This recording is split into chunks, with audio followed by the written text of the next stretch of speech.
أقدمت مجموعة مسلحة تابعة للجيش الوطني في مدينة الباب بريف حلب الشمالي على اعتقال المطرب الشعبي عمر خيري والاعتداء عليه بالضرب مع حلق شعره وإهانته خلال عملية مداهمة لإحدى صالات الزفاف في المدينة.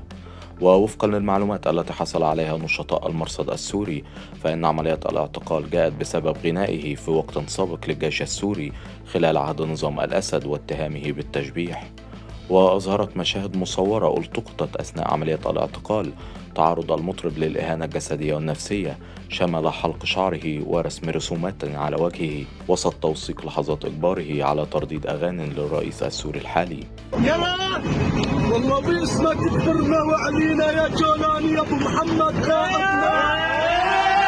الحادثة أثارت موجة استنكار واسعة على منصات التواصل الاجتماعي وسط مطالبات بوقف الانتهاكات بحق المدنيين والفنانين وعدم استخدام الخلفيات السياسية الذريعة لتبرير العنف أو الإذلال.